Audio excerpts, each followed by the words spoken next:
dia a todos. Meu nome é Renato Prussianoi.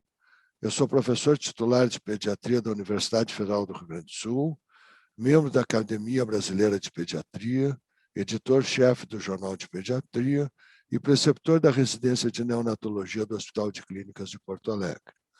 Eu queria inicialmente agradecer à Academia Nacional de Medicina pelo convite e, em especial, ao professor Aderbal Sabrá, que me convidou para ministrar essa aula para vocês.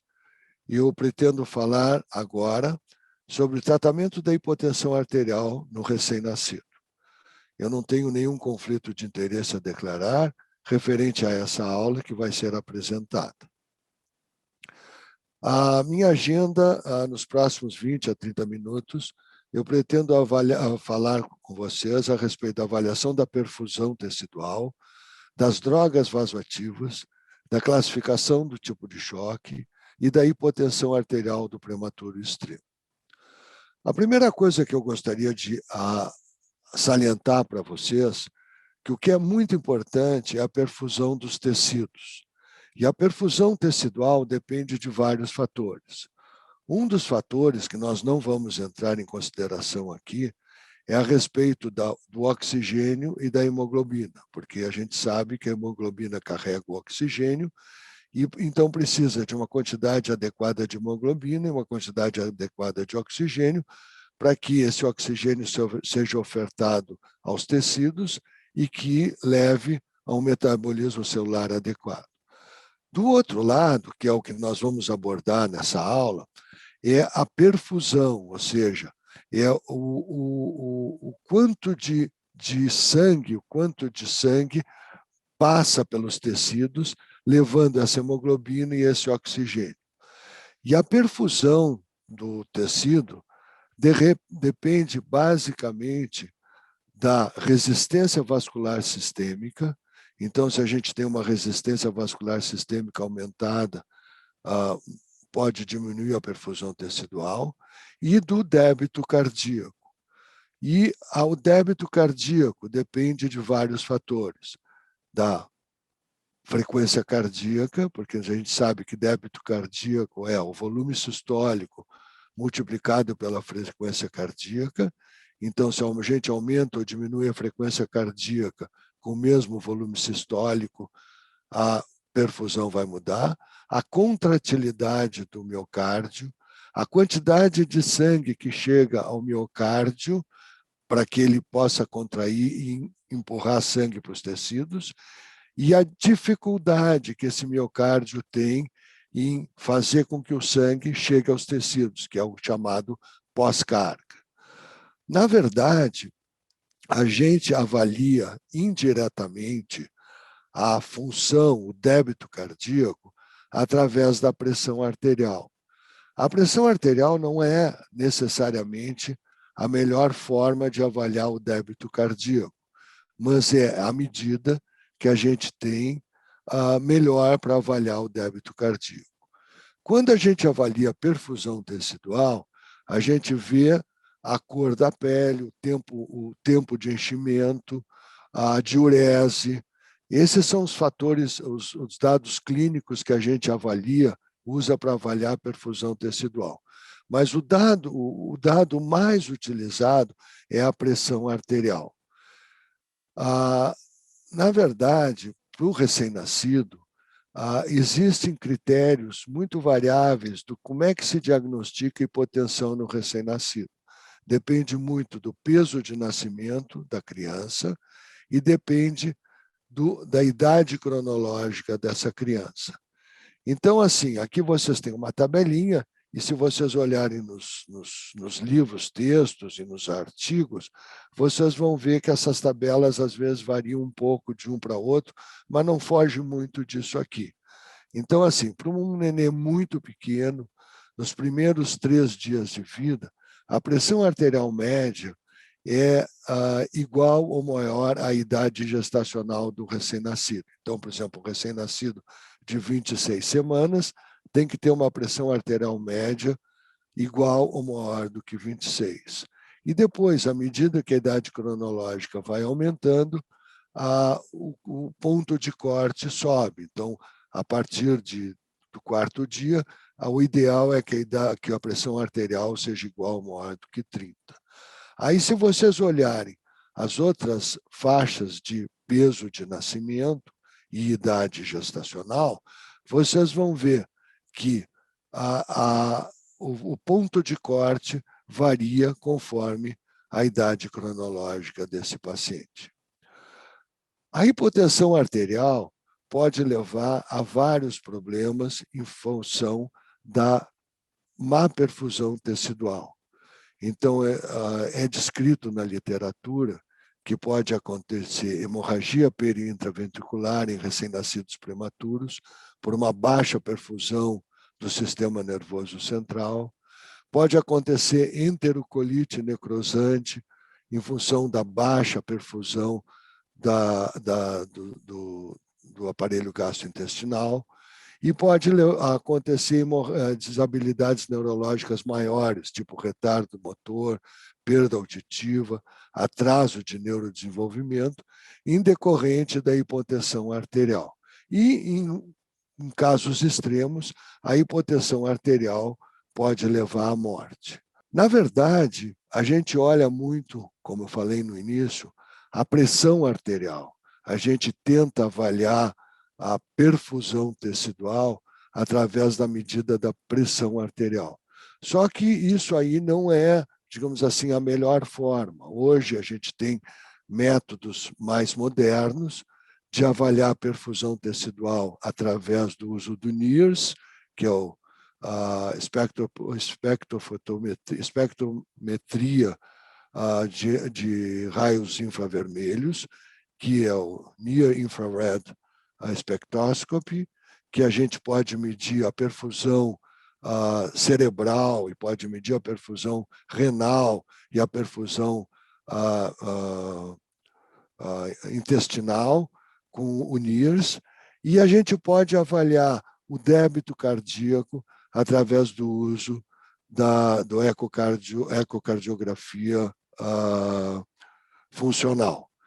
Entretanto, grande parte dos serviços no mundo não dispõe dessas tecnologias sofisticadas para uso assim, à beira do leito a qualquer momento. Então, acaba que grande parte dos serviços acabam usando de uma forma indireta para medir a adequada perfusão tecidual a medida da pressão arterial. Quando a gente tem um paciente com hipotensão arterial, o recém-nascido com hipotensão arterial, então a gente vai fazer determinadas intervenções. E para fazer essas intervenções, a gente muitas vezes vai jogar com o débito cardíaco. E para jogar com o débito cardíaco, é importante a gente ter uma avaliação da função miocárdica. Então, isso é importante a gente ter disponível uma ecocardiografia funcional para a gente poder avaliar o que a gente vai fazer quando o paciente tem hipotensão arterial. Quais são as intervenções que a gente mais comumente usa no dia a dia? Dependendo da situação, a gente pode usar de dar volume, infundir soro fisiológico no paciente para aumentar a volemia e melhorar o débito cardíaco. Com isso, a gente aumenta a pré-carga, então aumenta a quantidade de sangue que chega ao ventrículo e na hora da sístole tem mais sangue para bombar para a periferia, ou eventualmente se usa drogas vasoativas. E das drogas vasoativas nós temos uma pleiade de drogas vasoativas que podem ser usadas no tratamento da hipotensão arterial. E cada uma delas funciona de uma diferente forma. E por isso que é muito importante a gente poder avaliar qual é a causa dessa hipotensão arterial no recém-nascido, para ver qual é a intervenção que a gente vai usar para tratar essa hipotensão no recém-nascido. Se vocês olharem a função das drogas, das drogas na drogas vasoativas, vocês vão ver que tem vários resultados que as drogas podem levar. Então, dependendo qual é o receptor que as drogas agem, vocês vão ter resultados diferentes. Então, por exemplo, a substância que haja sobre os receptores alfa vai dar mais vasoconstrição vascular, levando a uma maior aumento da resistência vascular periférica. Por outro lado, os que se ligam aos receptores beta dão mais vasodilatação e também melhoram a contratilidade cardíaca. As alfa-1, que se ligam somente ao alfa-1, aumentam a contratilidade cardíaca. E assim por diante, vocês veem que tem algumas drogas que aumentam a frequência cardíaca, algumas drogas que agem no aspecto, simplesmente no aspecto vascular, como, por exemplo, a vasopressina. Então, conforme a droga, que nós depois vamos ver, conforme a droga, a ação é diferente. E para a gente saber qual é a droga que a gente vai usar, a gente tem que ter uma ideia, tem que ter uma avaliação do débito cardíaco e por que aquele débito cardíaco está baixo ou inadequado. Então, aqui tem algumas drogas que a gente usa, e depois nós vamos ver mais detalhadamente. Então, vocês têm, por exemplo, a noradrenalina, tem um efeito alfa, que dá uma vasoconstrição periférica, tem o efeito alfa-1, que aumenta a contratilidade cardíaca. Tá? A epinefrina e a adrenalina, dependendo da concentração, depois nós vamos ver, ela pode ter um efeito mais vascular, um efeito mais cardíaco, pode inclusive dar uma vasodilatação. A dopamina tem um efeito semelhante à adrenalina. A dobutamina tem um efeito mais sobre o coração, melhorando a contratilidade cardíaca e levando mais a uma vasodilatação periférica. E a vasopressina funciona muito pela vasoconstrição. Então, nós vamos agora olhar cada uma das drogas para a gente ter uma ideia do que se passa. Então, a dopamina, dependendo da dose que ela é usada, ela pode não aumentar a frequência cardíaca, ela pode funcionar simplesmente com uma vasodilatação renal, aumentando o débito urinário. Numa dose intermediária, ela aumenta a contratilidade cardíaca e aumenta a pressão arterial, aumenta a frequência cardíaca. Numa dose muito alta, ela leva muita vasoconstrição, com aumento muito da resistência vascular periférica, e isso, eventualmente, pode não ser o melhor efeito, dependendo da situação de cada paciente. Por outro lado, a dobutamina tem uma ação predominantemente beta-1. Ela aumenta a contratilidade cardíaca, aumenta o débito cardíaco, porque melhora a contratilidade cardíaca, e leva a uma vasodilatação periférica. Então, ela pode aumentar a pressão arterial, mas, eventualmente, ela pode até diminuir a pressão arterial se a vasodilatação periférica for muito grande. E a dose usada, preconizada, é de 5 a 15 microgramas quilo minuto. A adrenalina, numa dose baixa, menos de 0,1 micrograma quilo minuto, tem um efeito basicamente alfa-1, beta-1 e beta-2. Ela leva pelo efeito beta, ela leva uma vasodilatação periférica, pulmonar, renal e mesentérica.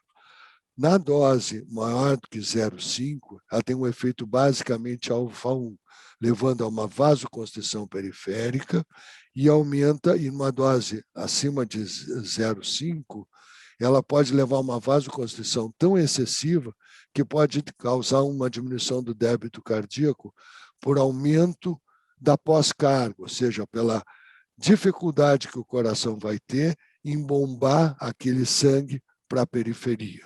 Então, se vocês olharem, vão ver que a adrenalina e a dopamina não têm um efeito tão um mecanismo de função, um efeito tão diferente uma da outra. A noradrenalina, na verdade, tem um efeito basicamente alfa-1 e discreto beta-1. Então, ela aumenta muito a pressão arterial e diminui um pouco a pressão arterial pulmonar. E a dose que se usa é uma dose variável, que vai de 0,02 a 0,4 microgramas quilo minuto. A milrinona é um inibidor da fosfodiesterase. Ela inibe a degradação do AMP cíclico e aumenta a contratilidade cardíaca. Mas, por sua vez, ela leva a uma vasodilatação periférica. Então, apesar de aumentar a contratilidade cardíaca, muitas vezes, pela vasodilatação exagerada, ela pode levar, inclusive, a uma diminuição da pressão arterial. Ela tem sido muito usada na hipertensão pulmonar persistente. E a dose usada varia de 0,25 a 0,75 microgramas quilo por minuto. A vasopressina, ela é um hormônio que ela age basicamente de 3 formas, ligando a 3 tipos de receptores diferentes. Mas no caso da hipotensão arterial, ele passa a ser mais efetivo através da ligação no receptor V1, que leva a uma vasoconstrição. Então, a vasopressina leva a uma vasoconstrição. Por sua vez, ela também pode aumentar a reabsorção de água e pode levar à liberação de adrenocorticotrofina e, com isso, aumentar, então, o corticoide. E ela age basicamente por vasoconstrição e a dose utilizada é de 0,0002 a 0,005 unidades por quilo por minuto. Na verdade, quando a gente tem o paciente hipotenso, a gente pode classificar o choque desse paciente em um choque hipovolêmico, porque o que acontece no choque hipovolêmico? Diminui a uma perda de líquido e essa perda de líquido diminui a volemia. E isso faz com que diminua a quantidade de líquido que volta para o coração. Então, no momento da sístole, no momento que os ventrículos vão se contrair, a quantidade de sangue dentro dos ventrículos é baixa. Então, isso é o que se chama de diminuição de pré-carga. Tem menos líquido no momento em que o ventrículo vai se contrair. E a forma de tratar o choque hipovolêmico é através de dar volume. Então, a gente tem que dar volume, desde que o coração esteja funcionando bem, esteja se contraindo bem, a gente tem que dar volume. Às vezes, no choque hipovolêmico, pode se associar a um problema também de má contratilidade cardíaca. Então, eventualmente, a gente pode ter que dar volume, mas dar algum cardiotônico para melhorar a contratilidade cardíaca.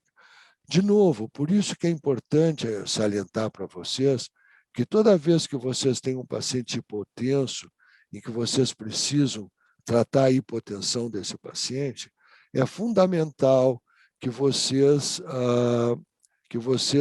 façam uma ecocardiografia e avaliem a função cardíaca. É importante vocês verem a fração de ejeção do ventrículo esquerdo, é importante vocês verem a fração de encurtamento da fibra cardíaca, de forma que vocês tenham a condição de avaliar a contratilidade cardíaca.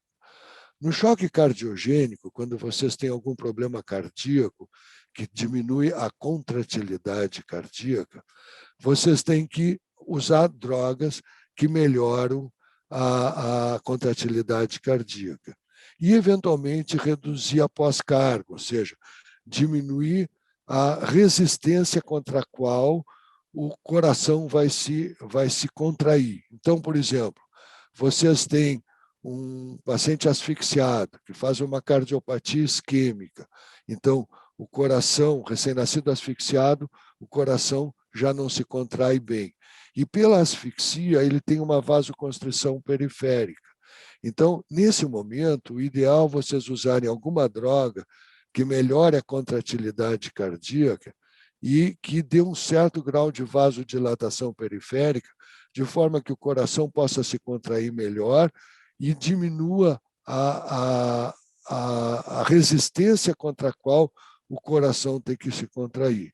E aí as drogas mais usadas são a dobutamina, que melhora a contratilidade cardíaca e pode levar a uma vasodilatação, a milrinona, que também melhora um pouco a função cardíaca e leva a uma vasodilatação, e a adrenalina em baixa dose. Então, a adrenalina em baixa dose, ela se assemelha à dobutamina, ou seja, ela melhora a contratilidade cardíaca e leva a uma vasodilatação periférica.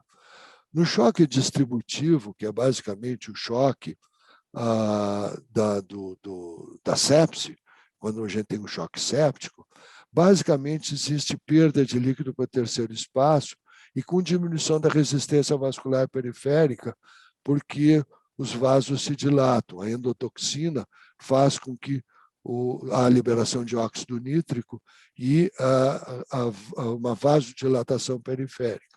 Então, no momento que nós temos um choque séptico, o tratamento basicamente é dar volume para repor o líquido que saiu para o terceiro espaço e alguma medicação que melhore, que leve a uma vasoconstrição periférica, uma vez que houve uma vasodilatação. Então, a gente usa volume e algum vasopressor. Então, no caso, ou a noradrenalina, ou a dopamina, ou a vasopressina. Quando existe comprometimento da contratilidade cardíaca, aí a gente tem que ter alguma coisa que leve a melhor contratilidade cardíaca também. E no choque obstrutivo, em que vocês têm basicamente uma obstrução à saída do ventrículo esquerdo, isso aí a gente, de alguma forma, tem que aliviar essa pressão, tem que aliviar essa pós-carga, porque a grande obstrução à saída do sangue do ventrículo esquerdo pode haver uma grande dilatação do ventrículo esquerdo, com compressão dos vasos que irritam a musculatura do ventrículo esquerdo, comprometendo a contratilidade cardíaca. Eu queria, rapidamente, já que a gente não tem ainda muito tempo, eu queria falar rapidamente sobre a hipotensão arterial do recém-nascido prematuro extremo. A gente vê, assim, dentro das UTIs neonatais, que de 30% a 40% dos recém-nascidos prematuros extremos fazem hipotensão. E por que eles fazem hipotensão? Eles fazem hipotensão por vários motivos. Primeiro, porque o miocárdio do recém-nascido prematuro extremo é um miocárdio imaturo.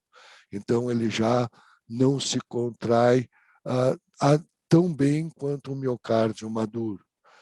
Por outro lado, ele tem uma pobre tolerância pós-carga. Uma vez que o miocárdio é imaturo, ele tem uma pobre tolerância pós-carga. Existe um retardo na redução da resistência vascular pulmonar no recém-nascido prematuro. E existe uma hipovolemia relativa. Então, todos esses fatores se juntam. Fora isso, existem shunts no recém-nascido prematuro extremo, que existe o shunt pelo canal arterial e pelo forame oval. E isso afeta a pressão arterial média.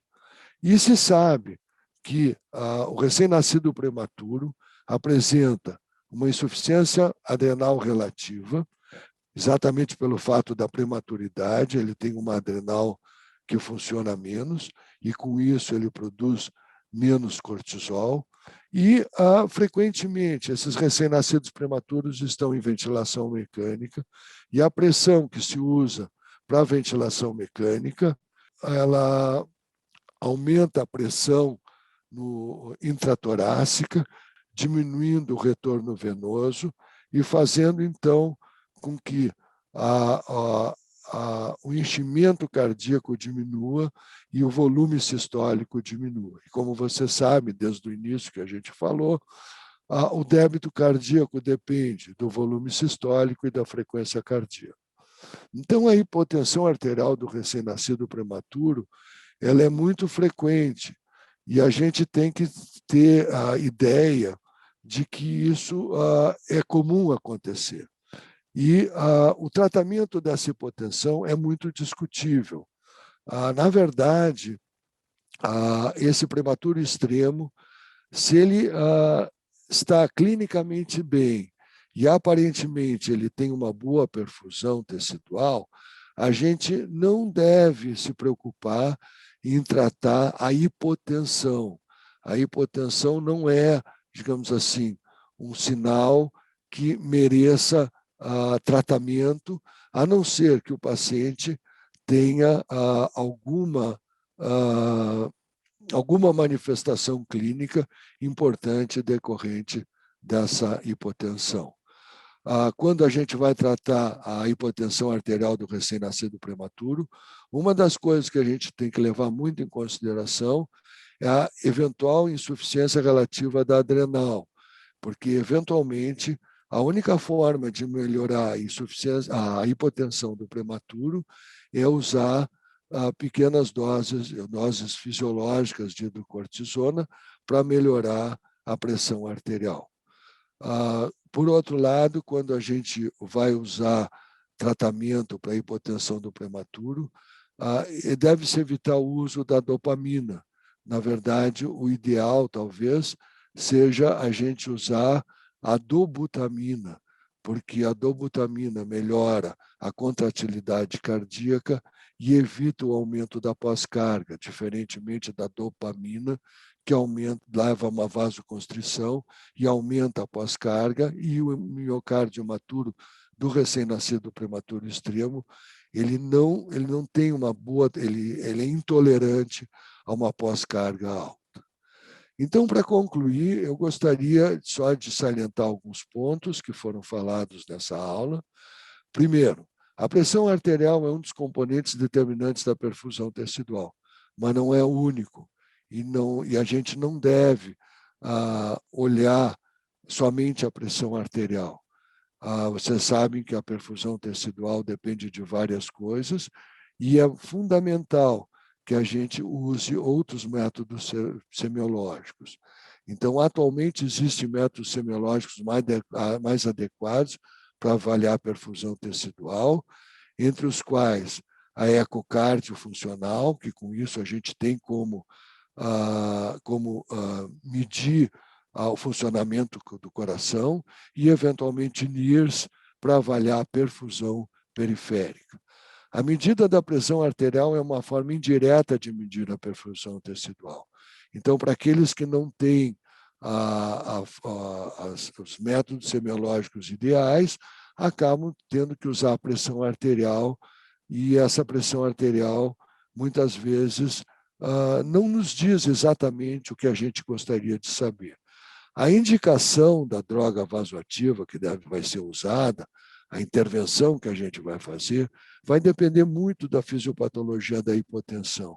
E, para isso, é fundamental que a gente tenha condições de avaliar a função cardíaca. E a hipotensão arterial do recém-nascido prematuro extremo é multifatorial. E, portanto, a gente tem que ter um olhar mais global para o recém-nascido extremo antes de a gente instituir qualquer tipo de tratamento. Obrigado.